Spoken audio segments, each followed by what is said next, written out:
Predict, pick, and prevail in your fantasy football leagues with Nick Giacobbe and Nick Cap. From breakouts to busts, superstars to sleepers, these are the guys that will help you achieve fantasy glory. This is the PrimeTime Fantasy Podcast. Welcome everybody to Season 2, Episode 53 of the PrimeTime Fantasy Podcast, where we give you our predictions, our picks, with the hopes that we help you prevail throughout Week 10 and the rest of the 2022 fantasy football season. I'm your host, Nick Giacobbe. Joining me, as always, is Nick Cap. What up, Nick? What's going on? I didn't have a question or anything for you today. I got That's nothing. it? That's all I got. I got a question for you later on in this episode, so that'll be I'm sure fun. you do. I think here's the fun thing. For your first time listeners, obviously this will be new to you, but for our recurring listeners, we do our all boom and all bust teams, and we've orchestrated it where we have to pick different players almost. So every week, sometimes we have 3 or 4 players to change. I think this week we each only have to change one. I think could be wrong on that, but anyway. I only have to change one. So if you only have to change one, then we're going in pretty blind to this one. Yeah, that's pretty cool. So anyway, that'll be a lot of fun. This is our Friday show. We do a whole injury and news segment to prepare you for the upcoming weekend with the latest news that we can. And we're recording Thursday night at about 5:30. So I'll be honest, not the most up-to-date injury news, but it's the best that we could do. Follow Adam Schefter, Ian Rappaport, etc. for, more up-to-date news throughout the weekend. And then we do our all boom, all bust teams, players that we think could boom on the week, players that we think that could bust on the week. And then we end the show with our flex on them segment. One player from each side of the ball during each game. We tell you which one we'd rather play in our flex spot. So it's a lot of fun. We enjoy these Friday shows. If this is your first time listening to us, thank you so much. We do the show on Mondays, Tuesdays, Thursdays, and Fridays. I just told you what we do on the Friday shows. We also have a 6th show. It's our live show, Sunday mornings, 8:30 a.m. Eastern Time, Facebook, YouTube, and Twitter. It's a lot of fun. We love answering your fantasy football questions, and that's the main goal. We want the questions coming in the entirety of the hour and a half. We usually go to about 9:30, 10 o'clock, depending on our schedules and depending on if there's a morning game, and there most certainly is a morning game this week. My Seahawks are playing, so we will answer every question that we can up until 9:30, and then as when the last question comes in, I will go watch the Seahawks probably lose to the Bucs, honestly. But anyway, we want to answer your fantasy questions, so please join us this Sunday and every Sunday, 8:30 a.m. Eastern Time, Facebook, Twitter, or YouTube. YouTube and Facebook is PrimeTime Fantasy Podcast. Twitter is PrimeTimeFFPod. If this is your first time listening to us and you're listening on an audio streaming platform, we're available on all of them: Apple Podcasts, Spotify, Google Podcasts, and Anchor. If you're on iTunes or Spotify, please give us a 5-star rating and a review. It really does help us out and boost that algorithm up. If you'd rather watch and listen to the show like you would on the Sunday morning, go to our YouTube channel, PrimeTime Fantasy Podcast, where every episode is uploaded. If you're watching this video, drop a like on it, please. If you're, not subscribed to our channel yet, please subscribe. We'd appreciate that. And thanks for all that. Keep connecting with us on social media. We'll be dropping our all boom and all bust teams and other fun stuff throughout the weekend. Twitter, Instagram, TikTok, PrimeTimeFFPod, then Facebook and YouTube, PrimeTime Fantasy Podcast. News and injury updates. First bit of news with the Raiders, who are just a mess. They're going to be a top 10 pick in the draft. They're a real mess. First off, Darren Waller with the hamstring injury. I don't think he's played in a couple weeks, and now he's going on the IR. He's not playing for another 4 weeks, which puts him at week 13, right before the playoffs, I think. So I think it's between him and Kyle Pitts, our biggest tight end bust of the year for sure. My thoughts on this are hamstring injuries linger. We see what's going on with Keenan Allen, obviously. I'm not surprised about this move. And aside from that, go pick up Foster Moreau if you need a tight end. He was effective last year when Darren Waller was out a couple games. So, yeah. What are your thoughts on this one, Nick? I'm very annoyed because I've traded for every player that had a major injury far this year. Michael Thomas, I traded for in 2 leagues, lost him for the year. Darren Waller, I traded for in a league, now lose him for, good chance the rest of the season. Like, if he's still dealing with the hamstring, they're not going to play him when they have a top pick in the draft. I'm pissed, but I don't think Foster Moreau is too trustable.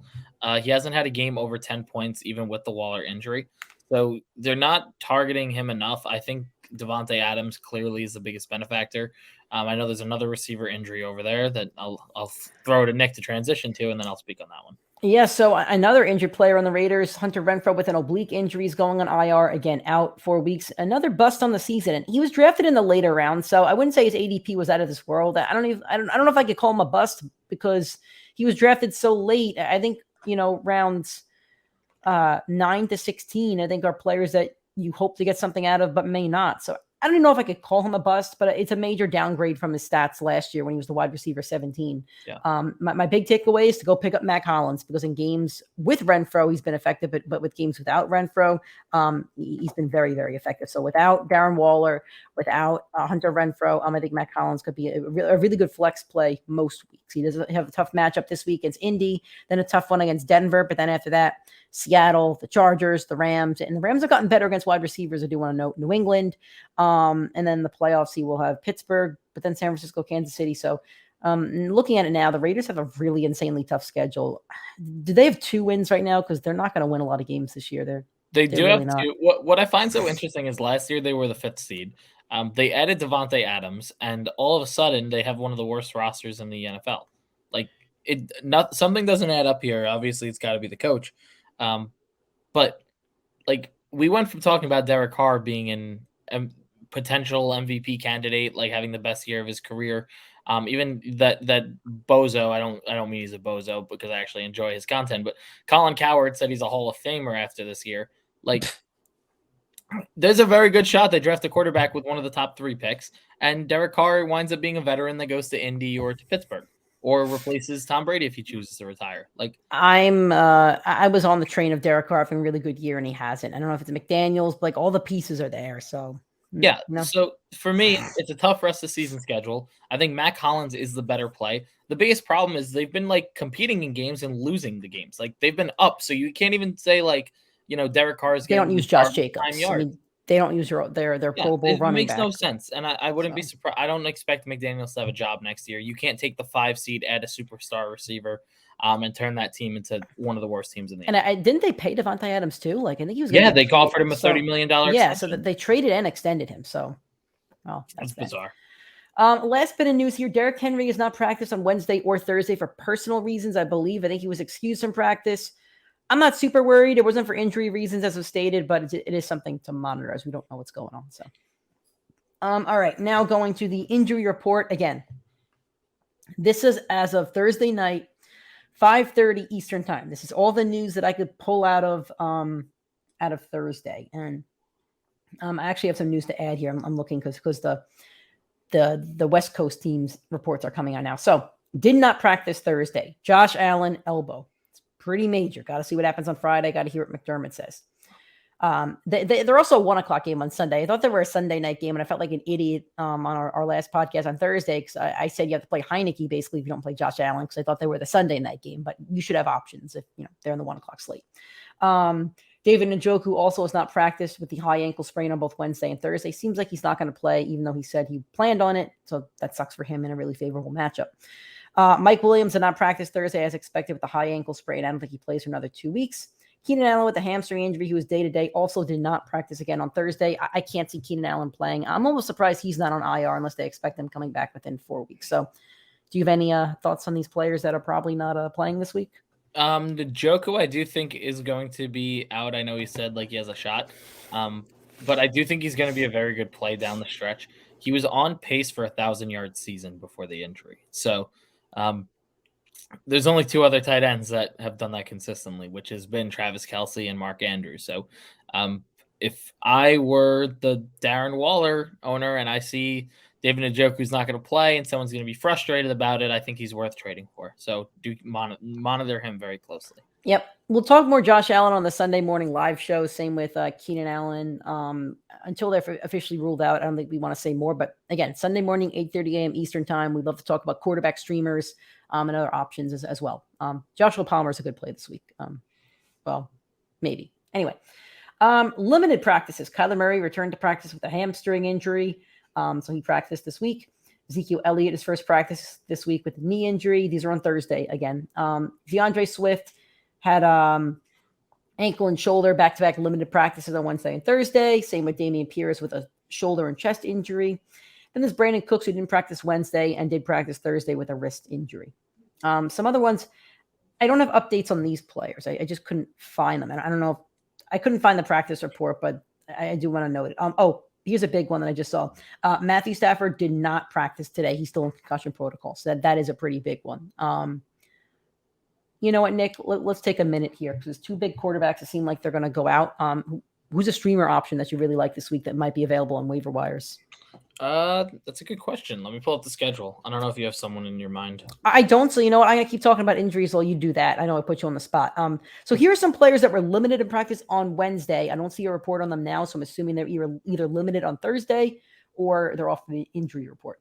Rondell Moore with a hand injury, Alan Lazard with a shoulder, Evan Ingram with a back injury was limited on Thursday again, so he's good to go. Adam Thielen with a knee injury, and Mike Evans with a ribs and ankle injury. They all should be good to go on Sunday. Full practice. Jonathan Taylor went full again. That's wonderful. He's good to go. Great match against those crappy Raiders on Sunday. Then Ryan Tannehill with the ankle injury. Doesn't look like it's time for Malik Willis to shine. Tannehill probably gets the start against I forget who they're facing. Is it Indy? No, it's not Indy. Denver. It is Denver. Yeah, there we go. All right. Any quarterbacks that you're liking right now that might be available on some waiver wires? So I do like Jared Goff going up against the Bears. Tua just absolutely torched that secondary. The defense didn't look nearly the same after they traded 2-star players at the deadline. So Goff, I think, has some good upside. Russell Wilson, he's on a lot of waiver wires. Tennessee's not very good against quarterbacks, so he could be a good play. Daniel Jones against the Texans. Texans have actually been pretty good to quarterbacks, but they allow a lot of rushing attempts, and Daniel Jones has been one of the leading rushers at quarterback this year, so that has a lot of upside there. And that's probably it for the streamers, I think. I'm looking into one right now, just seeing if it's a dumb take or a good take. I can't find these. Oh, I see it. I'm sorry. This is a good take. I'm going to stick with this one. How about Jacoby Brissett? Jacoby Brissett's facing the Miami Dolphins, who's allowed the most fantasy points to quarterbacks. He had 20 against Cincinnati before the bye. I'll be honest, his other stat lines aren't promising. But if you really need a quarterback and you're like a 12 or 14 man league, I think that's one you could that could go with. He's only owned in 10% of ESPN fantasy leagues. So I'm looking for guys that are owned in very low leagues. Here's another one. Jimmy Garoppolo. The Chargers defense has not been good this year at all. Jimmy Garoppolo, though, 17, 16, 16, 18. I mean, that's more than Aaron Rodgers has had, only owned in 30% of leagues. I'll give you one last word. Pittsburgh has been horrendous to quarterbacks in all offensive skill position players. Andy Dalton's only owned in 15% of leagues. He had 10 against Baltimore, which wasn't great. Other 2 weeks before that, 25 and 17. So I'm giving you deep guys, but Andy Dalton, Jimmy Garoppolo, and Jacoby Brissett, if you really need a streamer, I think those are guys to go for. Russell Wilson's only at 50%. I think he's probably owned in most competitive leagues, but Russell Wilson's another one that Nick mentioned as well. All right. Let's move on to our all boom and all bust teams. Nick, who is your all boom quarterback for week 10? So we both spoiled our quarterbacks a little bit. We both did, yeah. On yesterday's episode. I don't remember who yours was, so honestly, I don't remember the story. Which is interesting because I was going to make this one the question, but I chose not to do it. I am going with Kyler Murray. Yes, you did spoil it. Yep. Yeah. Now I remember. So I know he's dealing with a little bit of a hamstring injury, and I know that was kind of the concern. Like, how is Kyler Murray going to deliver when he probably can't run as well? Well, in the last game he played against the Rams, he only ran the ball two times, and he threw for over 300 yards. So his pocket presence was good against the Rams this past time. And I said, all right, is that a one-off? Like, he only ran twice against them? And it was. But in their last two games last year, with DeAndre Hopkins, I'll mind you, he had over 300 yards. He averaged over 300 passing yards in each of those. The low game was 270. The other one was like 338. And he was averaging 2 touchdowns a game. On top of that, he averaged 50 rushing yards per game against them last year. This time, now he gets DeAndre Hopkins, who absolutely owns Jalen Ramsey. So right now, with DeAndre Hopkins, in his 3 tough matchups against Seattle, the Vikings, and New Orleans, Kyler Murray's averaging over 20 points per game. So I know that there's been concern for Kyler Murray, but since DeAndre Hopkins has been back in town, he hasn't had a problem. And in his last 3 games against the Rams, he's had no problem passing the ball. So I think Kyler Murray is a safe play. I think a lot of people are going to fade him this week. I'm not concerned. I think he has a lot of potential to go off for another 20-plus point game. I'm going to play devil's advocate because I'm a Kyler Murray owner, and I'm worried about Kyler Murray. I understand the points that you make, but the Rams have only surrendered the 8th least fantasy points to quarterbacks. Their defense has looked much better in the last 4 weeks. All the stats that were bad against the Rams defense have kind of turned around in the last 4 or 5 weeks. dealing with the injury, obviously. And I don't know if you saw the clips on Twitter today about him and DeAndre Hopkins yelling at each other on the sidelines in the last game. This almost looks like a broken team to me, and that scares me a little bit. So I hope you're right about Kyler Murray, because I am playing him over Tom Brady, but I do have some apprehensions about him this week. So we'll see. I mean, you nailed your boom quarterback last week, and I'm stealing your boom quarterback. I'm stealing Justin Fields, who's been the best quarterback in fantasy football over the past 4 weeks. He's averaged the most points over the last 4 weeks, and they've gone up and up and up. And Nick, do you know what defense they are facing this week? I did, because I wanted to use Fields. They are facing the Detroit Lions defense that's given up the most points in the NFL this season. They give up the third most points to fantasy quarterbacks. Basically, every offensive position should be played against the Lions. They're really, really bad. Fields has averaged 27 points over the last 4 weeks, and the Lions have allowed a quarterback to score over 20 against them 4 times this season.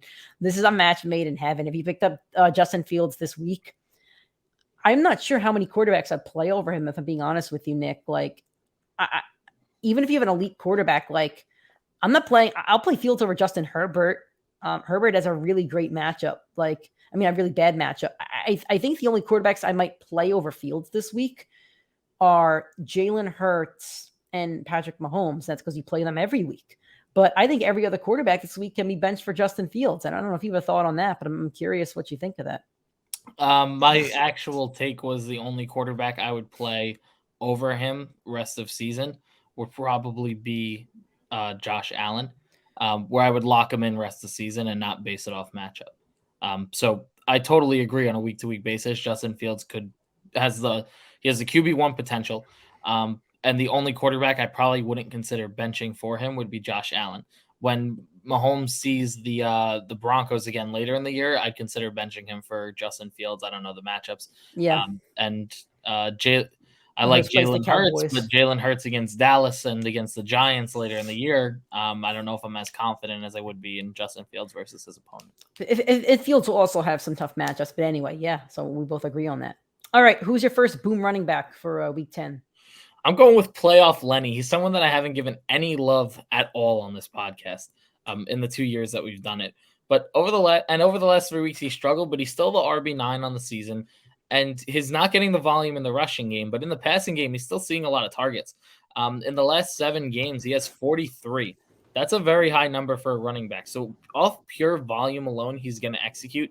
And Seattle is terrible against running backs. He's going over to Germany. He's going to go have his chance to shine out there. And typically those away games, they wind up being a little more high scoring and competitive than you'd think. And in those competitive games, they're going to have to run the ball, and Brady's going to continue checking down to his running back. So I think Leonard Fournette's someone you got to lock in, even though he's had concerns the last few weeks. I think he's a solid play, and I'm not too concerned. All right. I don't know if this guy should be on all boom teams, but he's going to be, because he's been a bust this season. I'm going with Jonathan Taylor. He's facing the Raiders defense that's allowed the 7th most fantasy points to running backs. Taylor's been outscored by Nyheim Hines a couple times this season. I know Hines isn't there at the moment, and I guess he won't be there, but he's been a bust. And I think this is the game that Jonathan Taylor turns his season around. And if you drafted Jonathan Taylor, first overall, second overall, I think this is the game that you've been waiting for. Really great matchup. New head coach, rookie quarterback. Deion Jackson's also not going to play probably. This is the matchup that you have to use Jonathan Taylor if you're the new head coach. What's his name again? Saturday, yeah. He's a former offensive lineman. He played center for Peyton Manning, and he played center for Aaron Rodgers. So I think he probably knows the importance of running the ball, especially with a rookie quarterback. So I think they lean on the run game in this one, and I think Jonathan Taylor should have a really good day. And if I'm wrong, I'm wrong. But I think this is the week he has to boom. And if he doesn't, I don't know if he booms again this season. Did you see the reports out of the Colts camp for what Saturday is going to do at quarterback? No. He has no clue. So he doesn't know if he wants to roll with Matt Ryan, Sam Ehlinger, or Nick Foles. But it sounds like he's going to give each of them an equal opportunity to go get that starting job. Well, so if they're reassessing quarterback, they have to run the ball. Matt Ryan better in that offense. Yeah. All right. Who's your second boom running back for Week 10? I'm going with Jeff Wilson. I called him a league winner a couple weeks ago, and I think he just showed us this past week why. Cleveland is bottom 5 against running backs this week. And in his first week with the Finns, he scored 16 points, splitting a 50-50 snap share with Raheem Mostert. They clearly traded for a running back for a reason. I think Wilson's clearly going to take over this backfield over the next 2 weeks. I think you're going to see a 70-30 split leaning Wilson's way. He was very, very talented in San Francisco, who does rotate their running backs like crazy. But guess what offense he's in? The Mike McDaniel system. And what's the Mike McDaniel system? Well, he comes from the Kyle Shanahan system. He knows Jeff Wilson. Jeff Wilson knows this system. It's a system that he's used in San Francisco. So they both know each other very well. I like the tandem of them together. I think he's going to execute. I think he is going to be a league winner. And I think this is a perfect opportunity for him. I'm not going to fade him. I'm just going to lock him in. I'm going to call him a league winner. I'm going to call it now. I do think that there is potential in trading for him. I don't know how high people will value him, but I would definitely be willing to take the risk. All right. For my second running back boom of the week, I have a pair of running backs. I'm kind of cheating, but that's what we're doing here. I have the Lions running backs. The Bears have allowed the fourth. What happened? I was going to do that. The Lions have have allowed the fourth most fantasy points to running backs. 7 backs have scored over 15 fantasy points against the Chicago Bears. Wait. Oh, against the okay. Yeah, because you said you want the Lions, and then you said the Lions allow the fourth most. So oops, are you taking the Lions running backs or the Bears running backs? I'm taking the Lions running backs. Good. The Bears have allowed the fourth most fantasy points to running backs. 7 running backs have scored over 15 fantasy points against the Chicago Bears. Jamal Williams has been effective. 5 out of 8 games, he's had over double-digit fantasy points. This is the third game that DeAndre Swift is back from injury. He's got to be close to 100% at this point. So I know owners are a little bit worried about playing Swift, but I think they're both good plays this week. I think they both go over double digits. I can't really tell you which one's going to score more because it's just whoever scores the touchdown. I would bank on Jamal Williams scoring a rushing touchdown from the one because I'd like to do that, but I wouldn't be shocked if Swift scored a receiving touchdown. So I think they both go over 10 fantasy points in this one. They lean on the running backs. The Lions can win this football game, and who knows, maybe it'll be a good old shootout in the NFC North. Who's your first wide receiver boom of the week?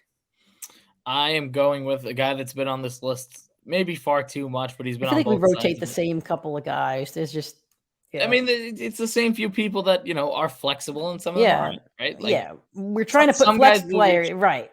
Sometimes we reach deeper. Like I reach deeper on 2 of these guys for the rest of the list. But anyway, I'm going with Amari Cooper. He's going up against, sorry, I didn't write the name down, but it's a bottom 10 team against the wide receiver position. And Dolphins. On top of that, he's earned 35 targets over the last 4 weeks. He's been averaging 17 points per game over that span.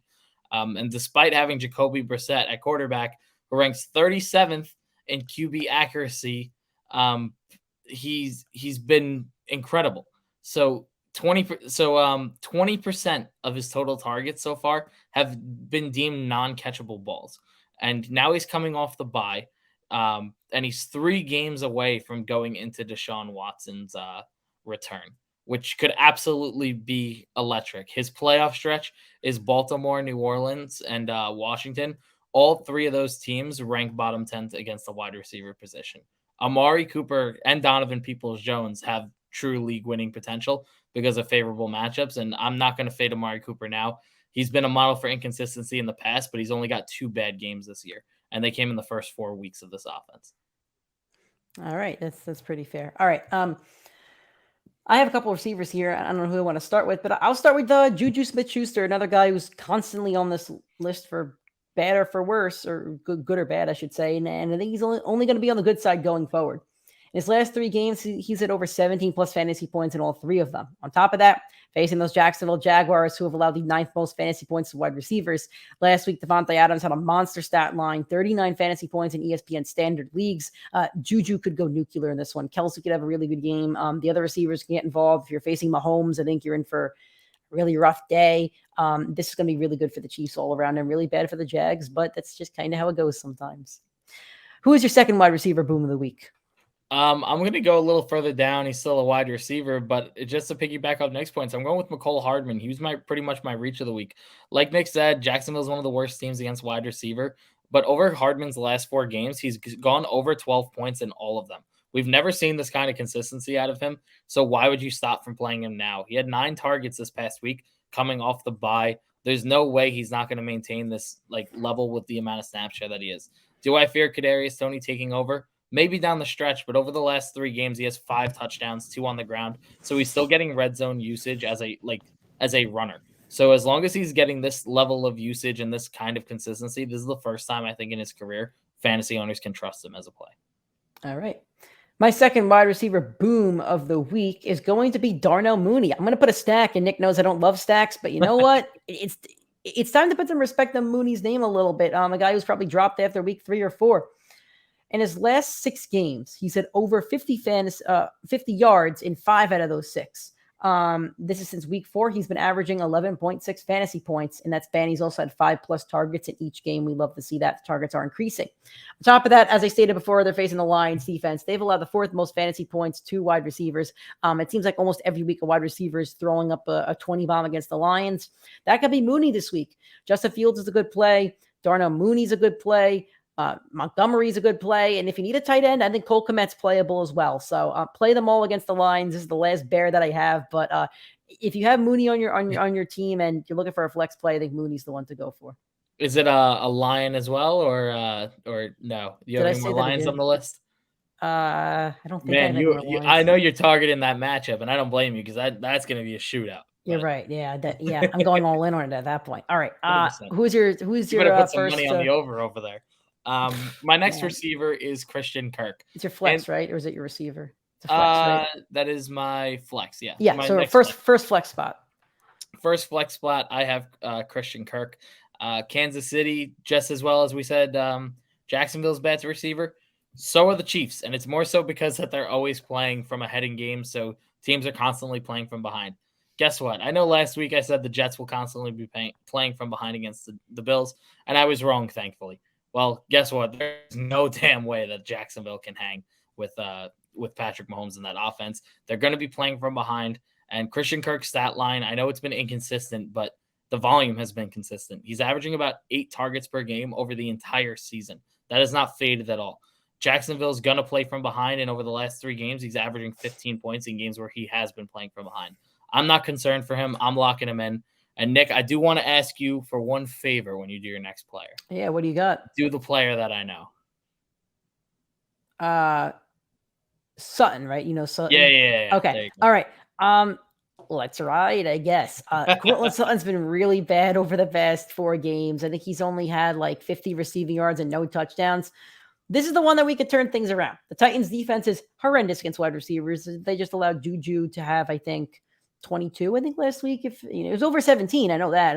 I don't remember the exact number. Titans have allowed the 3rd most fantasy points to wide receivers. On top of that, Broncos are coming off a bye. They had that win against Jacksonville in London where they came back.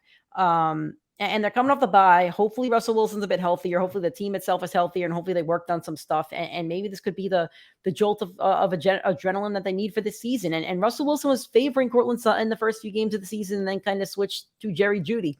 He did that sometimes in Seattle with DK and Lockett. I think the next 3 games will really tell us which wide receiver in this offense is going to be playable every week and which one is to steer clear from.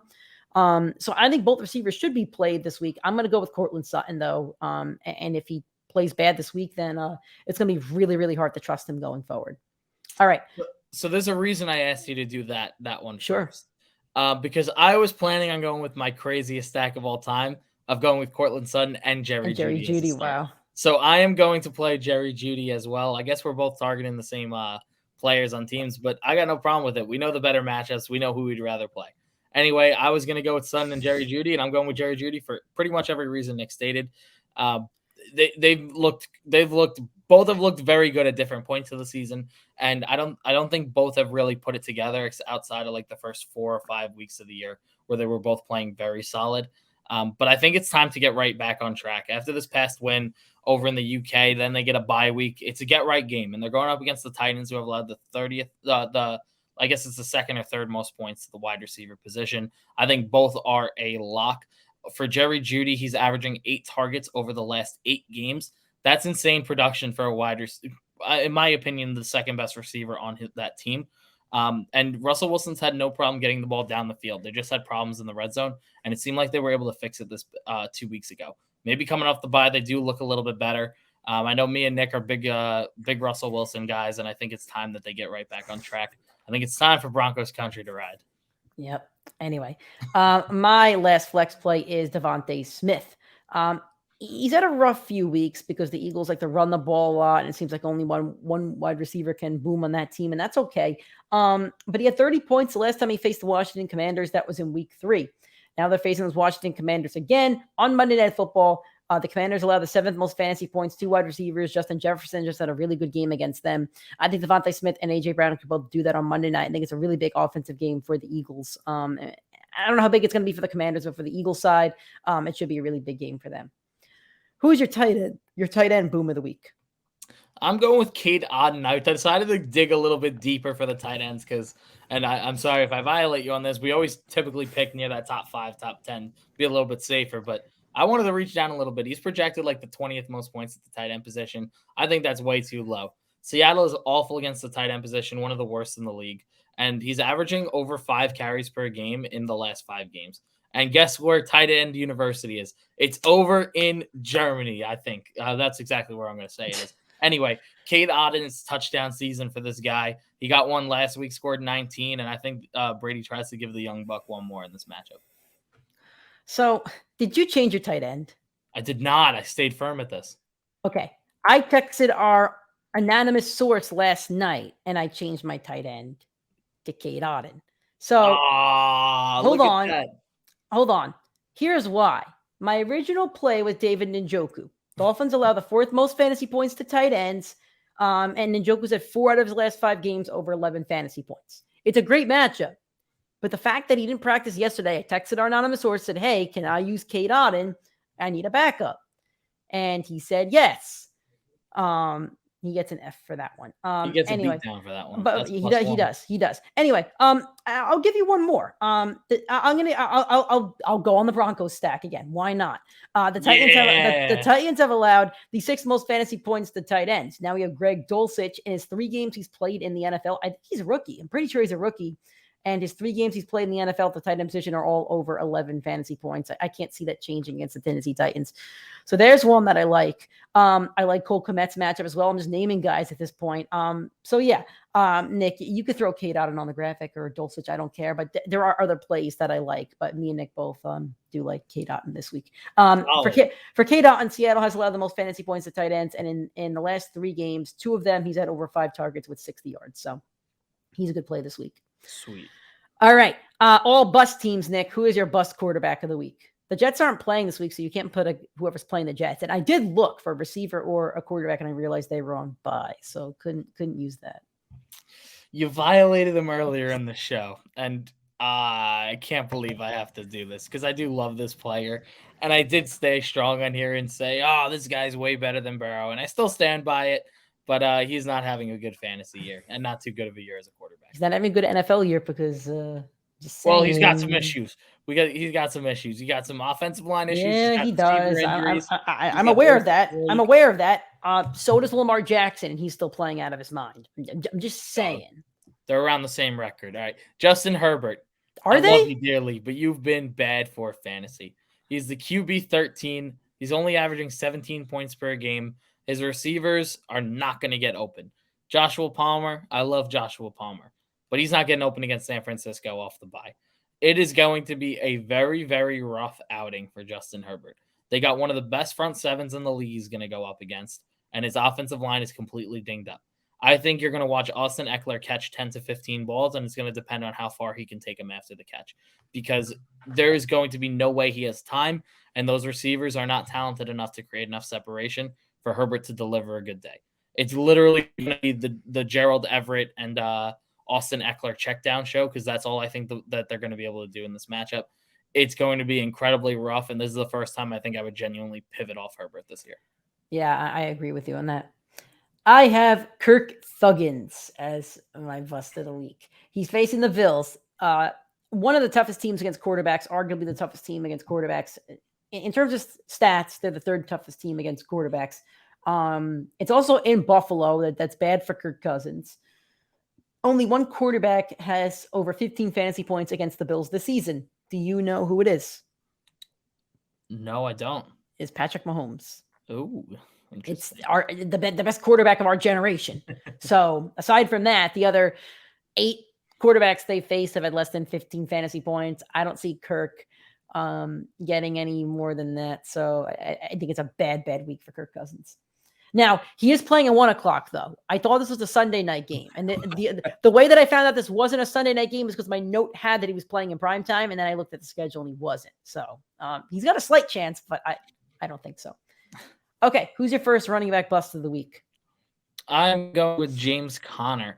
The Rams have been a top 10 team against running backs this year, and James Conner hasn't gone over 12 points since week 1. You might be able to say, all right, well, he's been hurt for half the year.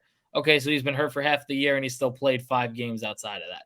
So he has not looked good, and this year he's only got 1 touchdown. The reason he was so fantasy productive last year is because he finished with over 20. Now he's going up against Aaron Donald and Bobby Wagner. There's no shot I'm giving it to him.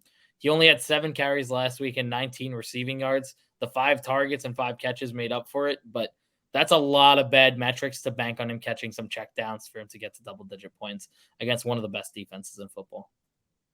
All right. My first running back bust of the week, and this could really, really blow up in my face. I have Kenneth Walker over there in Germany as a bust of the week.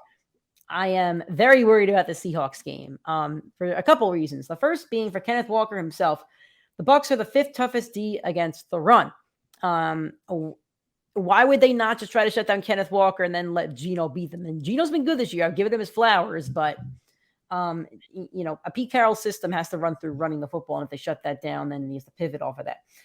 On top of that, 3 of Walker's 4 games have come against teams that have given up a lot of points to running backs. The Cardinals twice and the Chargers, both within the top 10 of allowing points to running backs.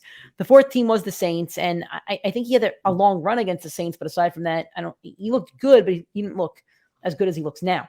Now, I'm worried about the game in general as a Seahawks fan. I feel like the Bucs got the drive they needed last week. They got the big win they needed. I wouldn't be surprised if they got smoked on Sunday. I really wouldn't. If the Bucs are going to turn their season around, this is a game they win probably pretty handedly. And I could be wrong. I believe in the Bucs and the Rams the entire season, and I refuse to not believe in either of those teams. But anyway, for Kenneth Walker to have a good game, I feel like he has to have over 15 fantasy points at this point, which is a compliment to him as a rookie. And I don't think he has over 15 this week. That's fair. Who is your second running back bust of week 10? I'm going with Devin Singletary, someone that ends up on one of the sides of these lists far too often, but I'm going to keep it short and sweet. Minnesota's very good against the running back. Since the bye, he's had 2 games, and both those games have been under 10 points. So it's pretty much going to be touchdown or bust in a good matchup, and there's a slight chance that Allen doesn't play, and if he is playing, that he's not going to be as effective as he typically is. So that says that there's not a lot of upside for him to wind up finding the end zone. And I'm very scared that James Cook is coming. He looks very, very good. He looks a lot better than Devin Singletary. He looks like the best running back that Josh Allen has had in his career, outside of the LaShawn McCoy year or 2. But anyway, I'm not confident that Devin Singletary is going to be the RB1 going forward. I traded him in the 2 leagues that I had him. He's someone that I just don't want to own anymore. He does have the potential if he does find the end zone, which would be great. But if not, I'm afraid you're going to be cooked with him in your lineup.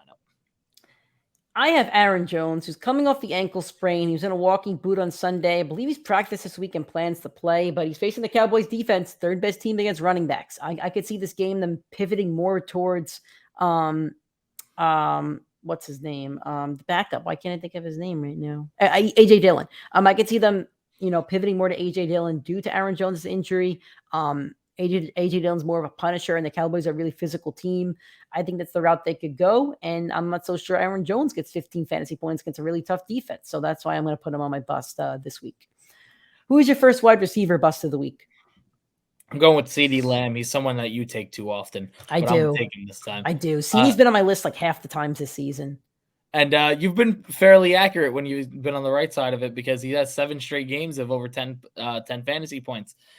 So a bust would really mean it's under 10 points. And does he go under that? Well, Jair Alexander has been very, very good this year. And the Cowboys, they don't trust CeeDee Lamb. There's a reason they're looking for Odell Beckham. It's not just to get better. It's because they need a playmaker at wide receiver, and that's just not CeeDee Lamb. His stat line, I think that I have a very good comp for him. I'm thinking Allen Robinson in his years in Jacksonville, where he was just outperforming bad quarterback play. And that's what CeeDee Lamb is doing with a better quarterback. So I'm not going to say it's that, but the workload and the numbers are what's making up for his fantasy points.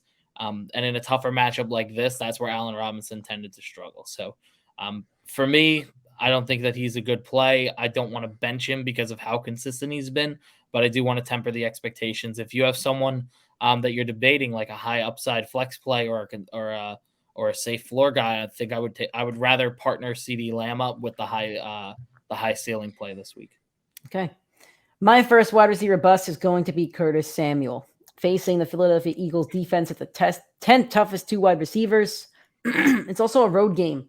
On the road, the Eagles have only given up 2 touchdowns. It's on the road for Samuel, at least. At home, the Eagles have only given up 2 wide receivers. 2 touchdowns, 2 wide receivers. On top of that, it's going to be a different quarterback playing against the Eagles. It's Taylor Heineke. Carson Wentz played against them week 3. This is going to be Heineke. I think it's a really bad matchup for basically everybody on the Commanders. Curtis Samuel as well. I would bust him this week. He's been a solid flex play for the entire season, but this week it's a rough one. I don't want any part of Darius Slay or James Bradbury. Who's your second wide receiver bust of the week? So I'm going to be honest. I told you McCole Hardman as my lock of the week, and he was supposed to be my question guy for you.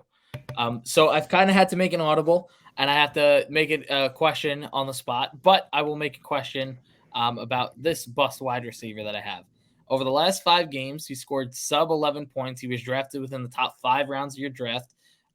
He only has 1 game over double digits in that span. He's getting phenomenal workload and target share, very similar to what DJ Moore got last year, but he is not seeing the Deontay Johnson catches. Yep, absolutely. That was a pretty easy one, but I'm sorry, McCole Hardman. I don't know if you would have got that one, but you got the Deontay Johnson right on the head. Are you still busting Deontay Johnson? I am busting Deontay Johnson. Mecole Hardman or no? No. McCole Hardman's a lock. Sorry, I might have made that confusing. McCole Hardman's my one of my starts of the week. Okay, gotcha. Yeah. So Deontay Johnson has been absolutely abysmal with Kenny Pickett at quarterback. His first game was at Buffalo with Pickett, and he had 13 targets, 5 catches. Next week, 5 catches. Next week, 5 catches. Next week, 5 catches. He's getting pretty much double that in targets. So you're telling me that you have a quarterback with 50% accuracy. His depth of target or depth of catch is only 8 yards. So if you're telling me he's going to get 5 catches and it's going to be for 40 yards, which is what the math would equate to, 5 catches times 8 per reception, you're looking at a 9-point game without a touchdown. And he has not scored a touchdown this entire season. So I think Deontay Johnson belongs comfortably with a seat on your bench. I don't care about the workload anymore. I believe in the talent of him, but this quarterback play has been awful. And now you give him a matchup like the New Orleans Saints, who are not great against wide receiver, but they do have an elite front 7 that will be chasing Kenny Pickett around for the entire game. I have Gabriel Davis. Josh Allen may not play. Whether he does or not, I think this is a bad matchup for Gabriel Davis, especially if he doesn't play. Back-to-back games, he's only had 5 fantasy points. Out of the 9 games I believe he's played this season, I think they played 9 games. He has 4. I think he missed 2 of them, but he has 4 games under 10 fantasy points. He's a definition of boomer bust. The matchup would be great against the Vikings. They do give up a lot of points to wide receivers, but with the Allen injury, it really does just scare me. So with that said, I would keep him on the bench this week. There's so many other options out there with wide receiver. I think Gabriel Davis is one to keep on your bench this week. Who do you got as your first flex bust? I'm going with Adam Thielen. I don't know if you're I think he's a pretty good flex play. He's someone that we don't talk about often. But he has 2 games since the bye week, which were identical, where he had like 60 yards and only a handful of catches. And this week, he is going up against the Buffalo Bills. And how did the Jets beat the Buffalo Bills? They kind of revealed a little bit of a game script, which is just run the ball. Like, don't complicate it. Run the ball. Like, put receivers in motion and just run the ball. And the Vikings have exactly what you need for that. They have an athletic tight end in TJ Hawkinson that can move just like a better version of Tyler Conklin. They have Justin Jefferson, who's phenomenal from moving side to side across the field. KJ Osborne can do the same. And then Adam Thielen's role in the game is pretty much going to be go divert some corner and get some safety over the top to open up the field for Dalvin Cook to go do his thing. I think Alexander Mattison could also play a role in this game. I wouldn't start him, but I don't think it's the Thielen game. I think Thielen, there's games that are made for him, and there's games that are not. I don't think Buffalo is the matchup for him. All right. Nick, I am not riding this Bronco. I will ride the rest of that offense, but Melvin Gordon, you're hitting the bench. I'm not sure how much confidence I have in playing any Denver running back. It's a running back by committee. They kind of ride the hot hand, but don't ride the hot hand. It's just kind of substituting guys and seeing what happens. On top of that, Latavius Murray's been getting the goal line works. That means that Melvin Gordon doesn't have a high chance at a touchdown. It's almost like he's in the Jamal Williams role without the touchdown upside. With that said, he's been inconsistent in 2 of his last 4 games. He's at under 8 fantasy points. That's really, really bad. They're also facing the Tennessee Titans, who are the 4th best team against running back. So it's a bad matchup, bad committee situation. He's an older back. There's nothing to like over there. I would bench all Denver backs this week, including Melvin Gordon. Who is your second flex bust of the week? I'm going with Joshua Palmer. I know you said he's a good play, but actually I don't think he's a good play this week. He's going up. Yeah, when I remember the matchup, I'm like, I'm not going to play him in my dynasty league. Yeah, so I love Palmer. You all know I do. I've been on his train for 2 years, and he's finally getting his opportunity. But to me, he's still just a flex play. Like, he is a flex play, and it depends on who you got the matchup with. And San Francisco isn't a good matchup. I know he's seeing a ton of workload in production. And he might be the most trusted, and he definitely is going to be the most trustable receiver out there, but I don't want to play him in this matchup. San Francisco's been elite and has been loaded at wide receiver. I think Herbert's going to be running a lot this game. Like I said, I think the game script is going to be very simple. We're checking down to Gerald Everett and we're checking down to Austin Eckler. The safest way that they can compete in this game, and I can't see them really burning the top off of them with that poor defensive line. So Palmer's got the workload, but it's kind of like Deontay Johnson again, where it's like you have the workload, but am I going to want to play you in these tougher matchups? Or like CeeDee Lamb, actually, where you have the workload, and do I want to play you in tougher matchups? Probably not. I think you still have to force him out on your team because the workload is there, but it's not the game that I want from him. All right. My last flex bust of the week is Brandon Cooks, a guy I haven't been high on since day 1 this season, and just still I'm not high on. He's facing the New York Giants, 4th best team against wide receivers. In 4 out of 7 games he's played, he's at under 10 fantasy points. On top of that, he seems both mentally and physically out of it. From a physical standpoint, he has a wrist injury, which could affect his catching in some way or form. And from a mental standpoint, he wanted a trade, he expected a trade, didn't get a trade, and sat last week. I just don't see him coming back and be like, all right, I'm going to go for 100 yards and have a really good game. Like, it just doesn't feel like that's going to happen. So I think he's a big time bench this week. I don't think he's been playable for most of the season, but I think this is a really bad matchup for him. I know there's bye weeks and stuff, but I think you could find a better play than Brandon Cooks. Who is your tight end bust of the week? Going with a guy everybody knows I love this man. I made a bet with the third guy that was on our podcast last year that he would have to shave his beard if he went over 25. It's Dalton Schultz, but I don't love him in this matchup. The Packers are top 3 against the tight end position. And plain and simple, when you see a matchup like that against tight ends, especially average ones, you don't risk it. You don't play them. Schultz has been phenomenal this year when Dak has been playing, so I do think that there is the upside there, but it's quite simple. Average tight end against team that's good against tight ends, you don't play them. And the tight end position's been pretty deep this year. So I do think that there are better plays than other guys you can get away with, like a Greg Dulcich or a Cade Otton, like we discussed. I'd rather probably ride the Taysom Hill bandwagon and try and chase the upside, because I don't think Schultz is going to have a lot of upside unless he finds the end zone this week. Nick, I got a question for you. I get a question. You get a question. Who allows the least amount of fantasy points to tight ends? I don't know. What team have I busted against the entire season when it comes to tight ends?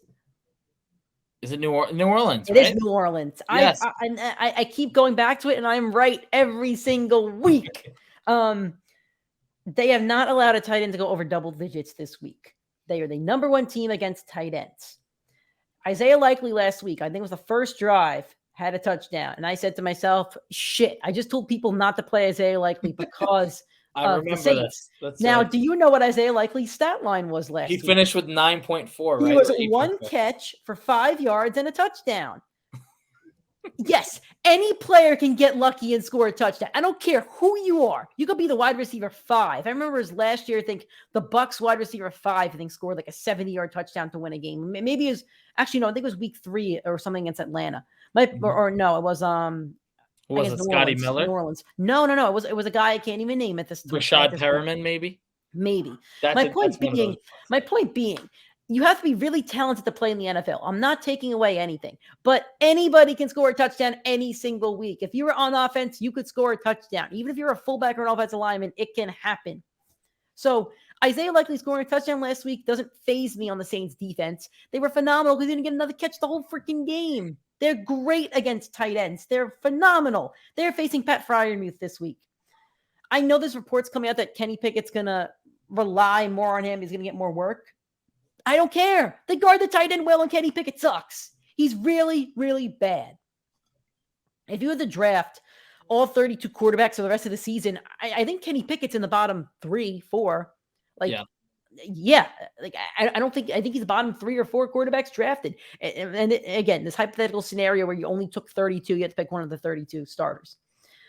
So with that said, they're just going to take away Freiermuth and they're going to lose by like 20 points. It's going to be messy. It's going to be really, really messy. So I think Freiermuth's an awesome play the rest of the year, but this week you have options and Freiermuth is not one of them. Let's go into flex on them. I like this segment a lot. I haven't seen any other podcast do it. I think that's why I kind of like it a lot. This is our original one. All right, we're going to go game by game, give you one player from each team that we think you could play in your flex spot, and we're going to tell you which one we'd rather play. It's a rapid-fire flex on them segment. 9:30 a.m. in Germany, Tyler Lockett or Chris Godwin? Love both as a play, but I'm always going to lean with Tom Brady's receiver. Give me Godwin. Yeah, I'm with you on that. I'll go with Godwin. The 1 o'clock slate, starting off with the Vikings and the Bills, Adam Thielen or Gabriel Davis? Both of our busts. I was gonna bust Gabe Davis as well, but chose not to because I'd be called a hater. But I'm gonna take. I will take Gabe Davis in this matchup. I'll take Thielen in this one. All right, Jamal Williams or David Montgomery. I'm also assuming Jamal Williams is the lead back in this one. I'm gonna go with Montgomery because Jamal Williams will need the touchdowns, and I do think that they can come in this game. But I think David Montgomery has so much upside on the ground. I'm gonna go with Jamal Williams because I boomed him on my team. Cortland Sutton or Robert Woods. The Titans are never going to have a flexible player. So yep, they're like one of 3 teams that just sucks for this segment. Yeah, Christian Kirk. Here, I got a good question. We'll switch it up. Which Yeah. defense would you rather play, Denver or the Titans? Because I think both are going to be played in a lot of leagues. I'll play Denver. I think I'm playing Denver in 3 leagues. I have to believe this is the game where the Broncos kind of sort of turn it around. I'm going to go with Denver as well. I would be shocked if Robert Woods had more than 1 catch because Sutton is going to be on him. Yeah, the Tennessee front 7's really good, by the way. So yeah. Christian Kirk or Juju Smith-Schuster. I just realized that we both have a boom. So can I think of another one real quick off the top of my head? I mean, well, I have Hardman too. I mean, well, ETN's a lock. No, I mean this is. That is good plays. Yeah. Yeah. Anyway, they're good plays. I mean, we're playing both. I would. Yeah, that's all we got. They're good plays. I would lean Juju over Kirk as well, though. All right. Amari Cooper or Jalen Waddle? As much as I love Cooper, I'm not turning away Waddle. He's been too good. I'm with you on that. The Dolphins are a really top-heavy team. I guess they do have Jeff Wilson. Would you rather play Jeff Wilson or Donovan Peoples-Jones? Let's try to make it a little more even. I know you have Jeff Wilson on your boom team, but I like both the plays. I think I'll go with Wilson again, though. Okay. What is Miami allowed to wide receivers? I'm just curious. The Dolphins have allowed the 9th or 11th. They're in the third, around the top 10. I'll go Donovan Peoples-Jones only because I'm worried about the Miami committee situation and riding the hot hand over there because that's what they used to do in San Francisco. How about Brandon Cooks or Wan'Dale Robinson? Wan'Dale Robinson easily. I play Wan'Dale Robinson as well. This is a fantasy purgatory for this matchup. It's bad. It's Saquon and the rest. Yep. Chris Olave or Deontay Johnson. This is such an easy one. Yeah, it's Olave. The Saints are another one that don't really have a flex guy because Olave's not a flex guy at this point. He probably is on your team because you drafted him so late, but he's a top 10 fantasy wide receiver. On to the 4 o'clock games. Michael Pittman or Mac Hollins? This is tough. I wish I knew who was playing quarterback. Yeah, that's exact. I think if it were Matt Ryan at quarterback, I'd go with Pittman. If not, I'd go Hollins. Exactly. Yep, I agree. Ezekiel Elliott or Aaron Jones? Oof. Jerry loves Zeke. I'm going with it. They want to feed him. He's going to get the volume. He always does. I would take Jones, but I don't like either play. Somebody has to play one of these 2 backs. James Conner or Darrell Henderson? Oh shit, that's another tough one. I'll play Connor. You did spot on with this week. Like you have great ones this week.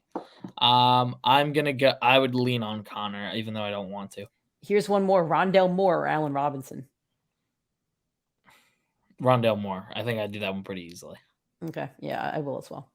Sunday Night Football: Joshua Palmer or Brandon Ayuk. It's another good one. I'll take Palmer's guaranteed workload. I think it's going to be the CMC run on him day. Yeah, I'll go with that. One more for you: Gerald Everett or George Kittle.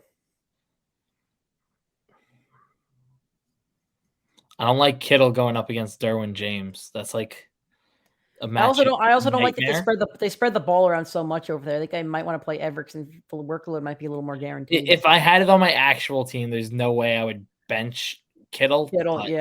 But like, if he got outscored by him, I wouldn't be surprised. One more: Jimmy Garoppolo or Justin Herbert.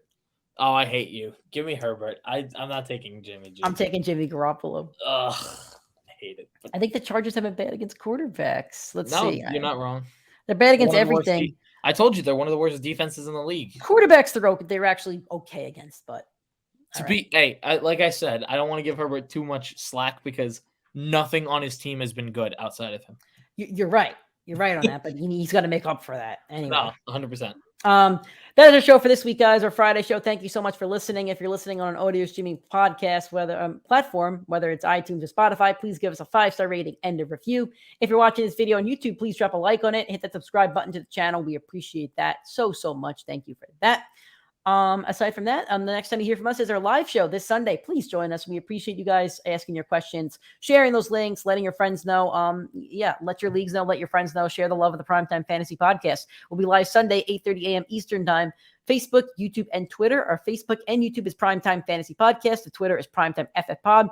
Your best opportunity to ask those questions, to get your fantasy advice, and to let us help you win your leagues and your Week 10 matchups. Thank you guys for listening. We'll see you Sunday, 8:30 a.m. for our morning show for Week 10.